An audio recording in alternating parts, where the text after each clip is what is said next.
So let's read this question. The question says, in earthworm pheretima, a prominent dark band of glandular tissue, that is clitellum, is present in the segment numbers. तो हमसे क्या पूछा जा रहा है कि जो अर्थवॉर्म है that is pheretima, prominent dark band जो होता है ग्लैंडुलर टिश्यू का जिसको बोलते हैं क्लाइटोलम, वो कौन से सेगमेंट में प्रेजेंट होता है? ओके, तो हमारे ऑप्शन है यहाँ पे ए 10th 11th and 12th, B 13th 14th and 15th, and C है यहाँ पे 14th 15th and 16th, and D है 15th 16th and 17th।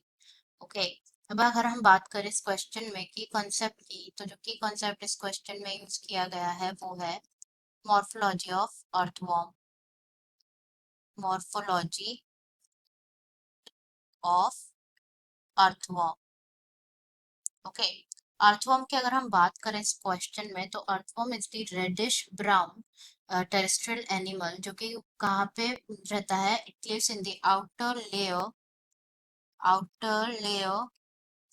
Of the moist soil. Okay, next अगर हम बात करें अर्थवॉर्म में सेगमेंट्स की, तो जो अर्थवॉर्म है, अर्थवॉर्म की body is divided into 100 to 120 metamers. Okay, 100 to 120 metamers में डिवाइडेड होती है। बात करें फर्स्ट सेगमेंट की अर्थवॉर्म के, जो फर्स्ट सेगमेंट होता है उस फर्स्ट सेगमेंट को बोला जाता है क्या? पेरिस्टोमियम बोला जाता है, जो क्या कंटेन करता है? Which contains mouth. ओके, तो हमें यहाँ पे बात करनी है about the prominent dark band of glandular tissue जिसको बोला जाता है क्लाइटेलम। ओके, नाउ अगर हम बात करें यहाँ पे मेच्योर वॉर्म की, तो जो 14 से 16 सेगमेंट होता है, मतलब 14 15 एंड जो 16 सेगमेंट होता है अर्थवॉर्म का, वो कवर्ड होता है किससे? It is covered with the dark band of glandular tissue जिसे कहा जाता है क्लाइटेलम। Okay, clitellum. इसीलिए जो बॉडी होती है अर्थवॉर्म की, वो 3 प्रोमिनेंट रीजन्स में डिवाइडेड होती है। 3 प्रोमिनेंट रीजन्स में डिवाइडेड होती है, विच इज फर्स्ट होता है पेरिक्लाइटेलर। फर्स्ट होता है प्रीक्लाइटेलर।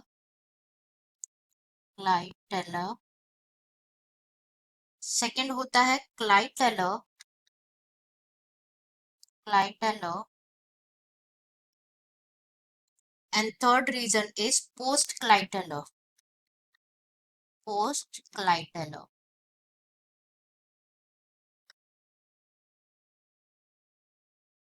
तो क्लाइटेलर रीजन से पहले जो रीजन होता है, पहले के जो सेगमेंट्स होते हैं उन्हें बोलते हैं प्री क्लाइटेलर्स रीजन।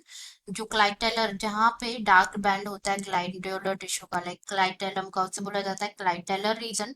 एंड जो थर्ड जो क्लाइटेलर रीजन के बाद का जो सेगमेंट्स होते हैं उन्हें बोला जाता है post clitellar reason.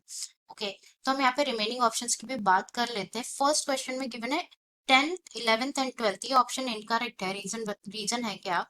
10th 11th 12th and 13th segment की हम यहाँ पे बात करेंगे। तो जो अर्थवॉर्म है, जैसे कि हमें पता है अर्थवॉर्म हर्माफ्रोडाइट होते हैं, मतलब क्या, जो male and female reproductive organ होते हैं वो सेम बॉडी में प्रेजेंट होते हैं। Okay, male and female reproductive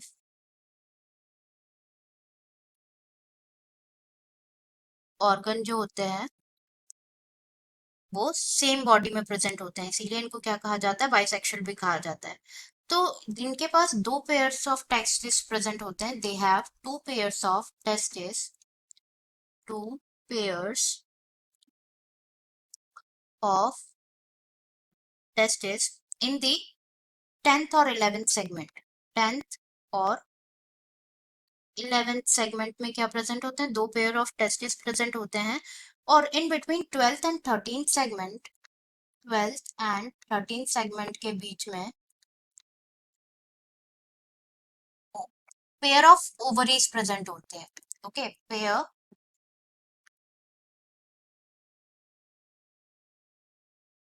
pair of ovaries are present. Okay, तो हमारा फर्स्ट ऑप्शन इनकरेक्ट हो जाता है क्योंकि यहाँ पे क्या प्रेजेंट होते हैं, pair of testis 10th and 11th segment में और 12th और 13th सेगमेंट में पेयर ऑफ ओवरीज प्रेजेंट होते हैं। तो बी भी ऑप्शन हमारा इनकरेक्ट हो जाता है क्योंकि यहाँ पे 13 डिनोट किया हुआ है।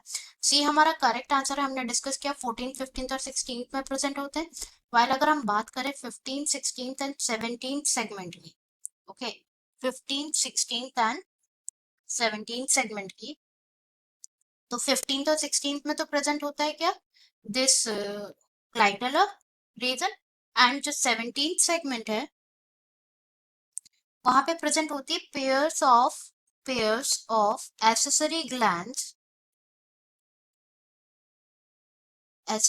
glands is present in the 17th and 19th segment। तो ये ऑप्शन भी क्या हो जाता है हमारा, इनकरेक्ट हो जाता है। That's why the correct answer is option C, that is 14, 15th and 16th।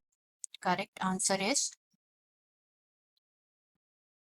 option C, that is 14, 15 and 16. Okay, I hope you understood it well. Best of luck.